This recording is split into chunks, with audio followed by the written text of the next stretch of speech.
Hi everyone, I'm Joan. And I'm Monty Panesar. And welcome to At Home with Joan and Monty's Talk Show, where we chat to our fabulous guests regarding current issues, lifestyle, entertainment, and much more. Hello and welcome to At Home with Joan and Monty. I'm Joan. And I am Monty Panesar. This is our first show together. We're making our debut. We have a very exciting show for you today, and we've got two amazing guests. But first of all, we like to introduce one guest. He is the CEO and editor of COPA Style Magazine, COPA Scientific. He's the executive chef at COPA Catering and former U.S. Navy Operations Specialist, Mr. Rodney Blanche. Welcome to the show, Rodney. Well, hello, Joan. How are you? This is Rodney Blanche of COPA Style Magazine. It's great to see everyone this morning. Great, nice to see you. And this is my co-host, Monty. Hi, Rodney. Thank you for coming. Great, Monty. I love your beard. Thank you. I can give you tips after the show. There's some sort of beard appreciation going on here. But first of all, tell the viewers a little bit about yourself. Well, I'm originally from Brooklyn, New York. I was born in Brooklyn, and I've been in Washington, D.C. since 1961. I go back and forth to New York a lot. I lived in Atlanta for 12 years. That's when I became a chef and a banquet captain, and moved back to DC, got into marketing and sales and writing. And that's how we got started with COPA Style Magazine, because in those days, back in the 70s, 1976, I was a photographer. So I wanted to be a fashion photographer. So I worked with several people for about 2 years.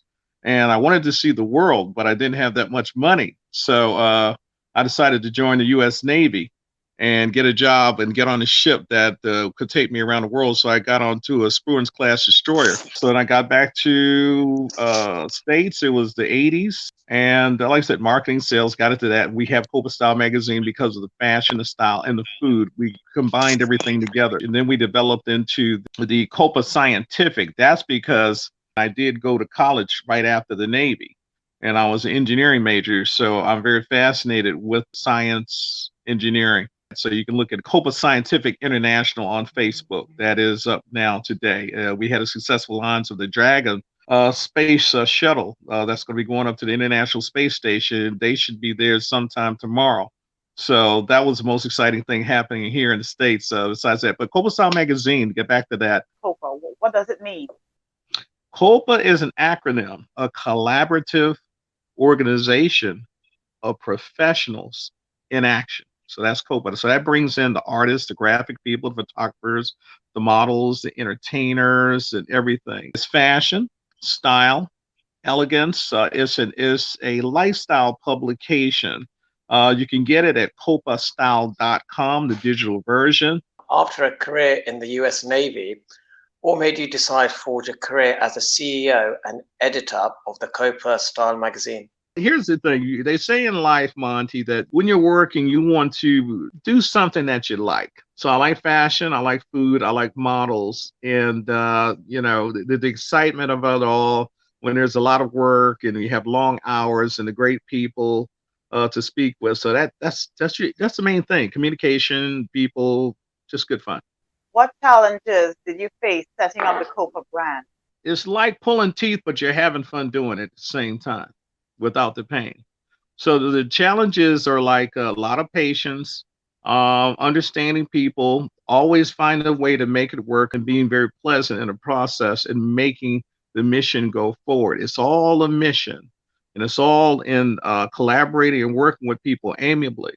So that's a challenge within itself. It's like balancing the bowling balls and chainsaws on a tricycle at the same time. Oh, that's really interesting, Rodney. Well, how did you overcome these challenges? So it's a challenge of finding a way to make it happen. So that's the biggest challenge in dealing with other individuals and overcoming obstacles is patience. But we gain success through good communication with people.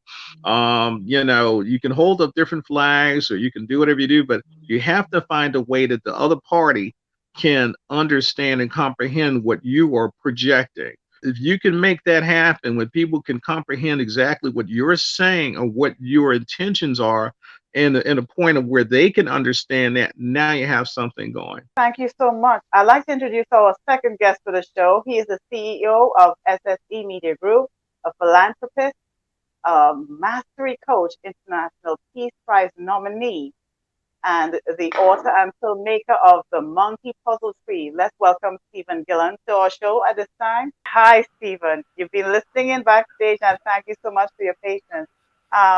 Can you tell us a little bit about yourself? Hi, Joan. Hi, Monty. Hi, Rodney. Wonderful content. Yeah, I'm Stephen Gillen.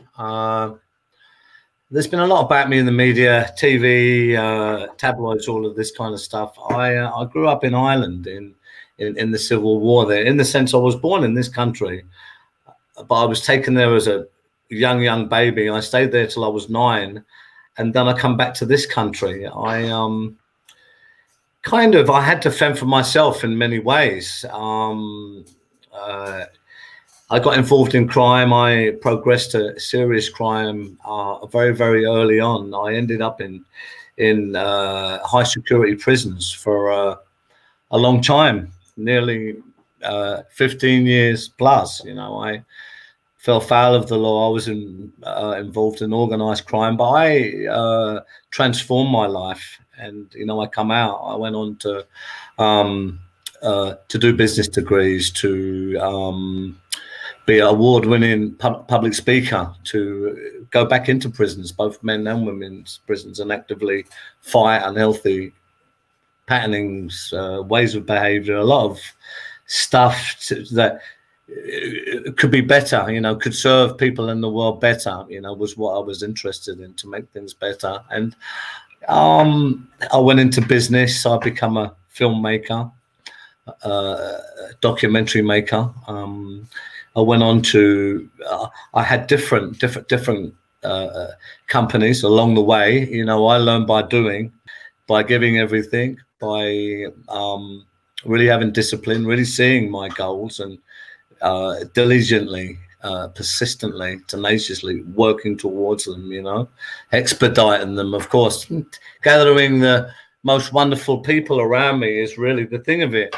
And so, you know, I'm on the board of different companies. I'm a shareholder in different companies today, and that kind of stuff. And I do a lot of other stuff as well in the humanitarian kind of philanthropic realm. Okay, as a troubled youth, this spilled into your adult life, yeah? And when did you decide that enough was enough and you wanted to make a change with your life? I think I decided that 1,000 times, you know. The truth was I knew there was much more. You have to be accountable for your actions, but you don't know what you don't know. You know, when you're a young kid and you're presented and you're closeted within these kind of mindsets, you can't see around them corners with the correct approach in the right way. You see the world in unhealthy ways. So, you know, it's about growing and stuff like that. But, you know, I always, from an early age, knew that this was not me and I could do much better. And this stuff was wrong. You know, I was going in the wrong direction. So, you know, I mean, for me, I've realized now I had the courage and the circumstance and the opportunity to find my way back to myself, because I always had this stuff in me. So this is the best example. Yeah, Stephen, I've got a question for you. It's fascinating to know how you've changed your life around, especially being in a high security prison. Explain to us, what is the Monkey Puzzle Tree? The Monkey Puzzle Tree is a wonderful name. It comes from when I was a young child in Ireland. Outside the door was civil war, martial law, you know, in every sense of the word. There was really going at it in them days, in the early 70s. So in the back garden, you know, we had this little back garden, and there was a monkey puzzle tree in the back garden. Now, monkey puzzle tree is the most resilient tree in the fern family. They can live to be 1,000 years old. Wow. They can move, but they're very spiky. You know, they're very armored, you know, and they're quite unique. Many people have said to me even now, you know what, Steve, you're like that. you're very, you're like that. But apart from that, when we go into the story, it has a real central kind of part in the narrative, because when I was younger, my uncles and that who brought me up, they used to tell me all these magical stories about, how magical the monkey puzzle tree was. One of them was, never speak in front of a monkey puzzle tree because it can hear you, and if you say the wrong thing, then you lose the power of speech. So there's some very, very clever stuff that's woven into the narrative and the plots and the subplots of my story as we go through the book. Stephen, can you give us a sneak peek into what the novel is all about, the Monkey Puzzle 3 book? This book is getting a lot of traction already. It's been in national papers now are coming to do serials on it. We're talking to people all over the world. I'm on the front cover of some more magazines coming now this month, and they're doing a lot of downloadables. And of course, I have to give them all, exclusive content of different bits which hasn't been aired before. If anyone has ever seen that film Once Upon a Time in America, it's kind of like that, but it goes all the way through my life, and there's a lot of backstory in it. So it flips, I've used them writing devices very, very cleverly. So, it flicks back and forth. It's a real gripping read, but it will take the reader all the way through my life. It had to be inspired by true events and a true story, because the content, I've really kept to the authenticity of my story. I've changed names and changed some scenes slightly around, obviously for protective purposes, because it's so serious and a lot of these people are still alive and stuff like that. But all of this stuff in the book happened, I can promise you that. And all of these people are real. The people in the second half of it, all the secretary generals and the people at the UN and CEOs, and there's many really famous people in there, all their names are in there. I've spoken to them and they're okay with that. So that's a social proof, right? As well, to authenticate the story before. So this is what it is. It goes all the way through my life, Joan. This book has actually been turned into a film. I'm always led by the truth. I'll just say it as it is. But this film was pretty much positioned even before the book was written, which is a strange thing, really, because this is not the usual process of these stuff. But because I'm kind of in filmmaking, and I know a lot of people and I know how it works, we had the opportunity, to talk to people who knew that because of the uniqueness of this story, that this was a winner. Obviously, it's just how it's structured and how it's positioned and how it's written and how it's put together and the people attached to it. So that was the thing. So because of your life story, it naturally flowed into having to make the book after the film was being made. You were forced basically to write the book. Is that what you're saying? Yes and no, because it's interesting, Joan, because I wrote this book before, but it wasn't the right time, and I fused it in a different way. And we're always learning, but I learned by that when you really write a masterpiece, or you make a film, or you sports or music, whatever that talent is, and you really, really get that masterpiece, it's not necessarily when you want it, it's when it's meant to be done. Really, so now really the conditions are just absolutely right. And I can tell you, when I sat down again to write this, it really come from the ether. It really did. And it was a magical process. And it come out very, very masterfully. I mean, the publishers, they've been in this game 20 years. Who am I? It's other people's feedback that I take. But everyone who's read this, they're unbelievably excited. And this is a very masterful book that's going to touch a lot of lives, That's a great privilege. Wow. How can we get our hands on that book? Well, we're I'll tell you where it's at now, Rodney. I mean, there's photos and everything in this book. So because of the current situation, I mean, it's going in all the bookshops all around the world. But what's happened, because there's no book fairs and stuff like this, all the main publishers are putting all their titles on their websites.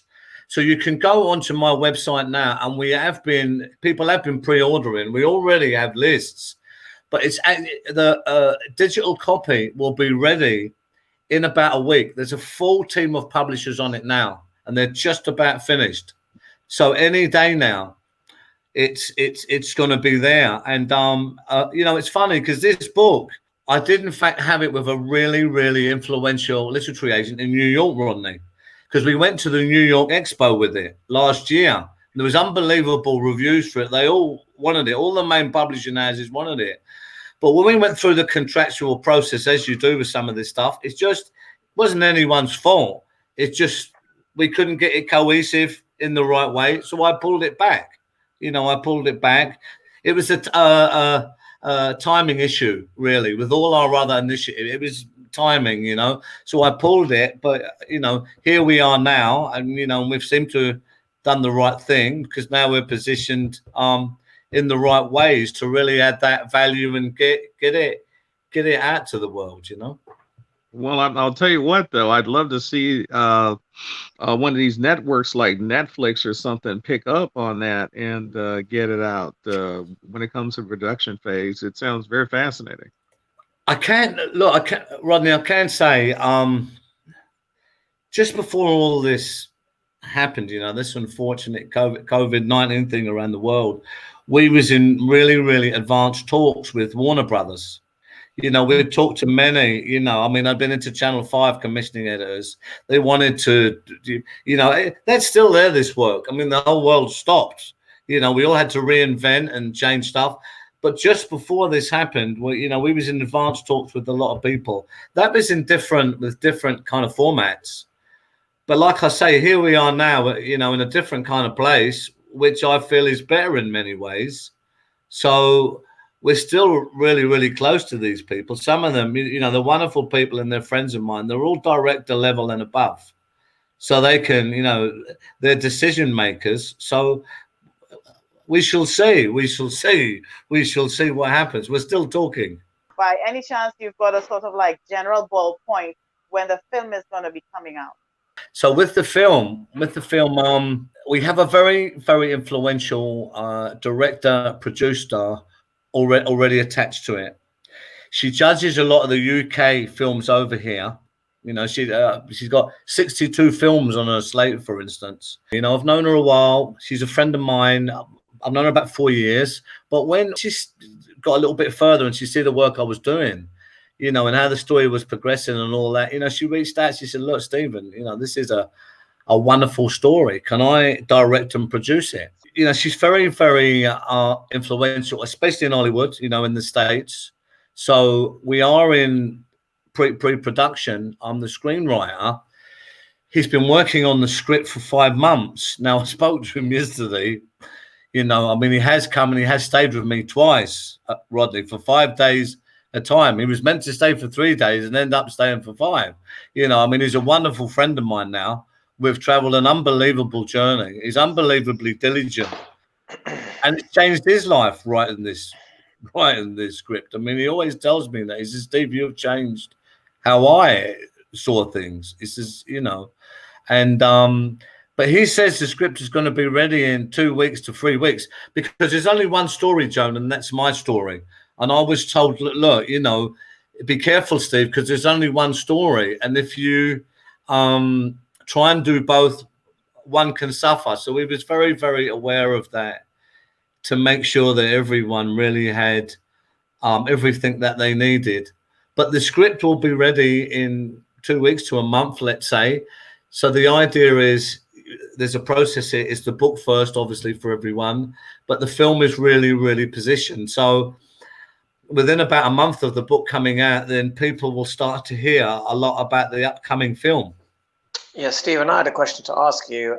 As we wrap up the show today, what words of wisdom can you share with our viewers?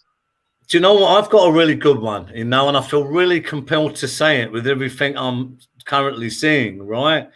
This was massive for me. This just massive. There was a few massive things that really helped me to expedite a good life, but this was one of them. And I still have to practice that. There's too much judgment in the world, man. There's too much judgment. Everyone's judging everyone for something. You know, having an opinion about something or an idea, you know, being able to voice what you think is different to judgment.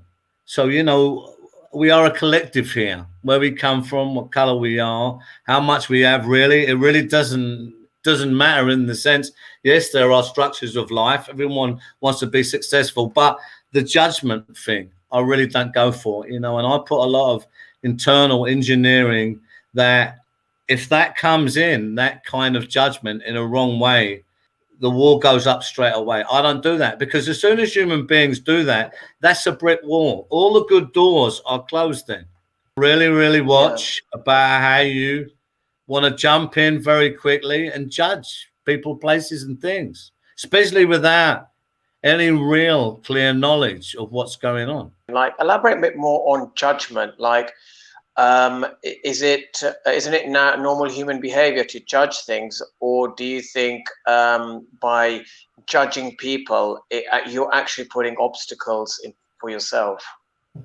That's an excellent question, Monty, right? And as human beings, we get this wrong. You know, we've all been there. If you think, you know, we come into this world, we're a blank sheet, literally. It's okay to assess someone from a healthy approach, their work, their personality, their character, how they present themselves. I mean, this is a human function, but there is a clear line here when we go into, I don't like them over there because they eat strange, or I don't like him because I don't like the color of his skin, or they're terrible because they wear hats. I mean, this is ludicrous, right? But, you know, as human beings, I mean, we really have to regulate ourselves. One of the absolute keys of success is that we regulate ourselves first. You know, the further we reach in is the further we're going to be able to reach out. It really is an inside job here. It seems that this is where a lot of people get trapped. And it's compounded by the way the world is structured, that all the outside stimuli is where it's at, but it's actually not.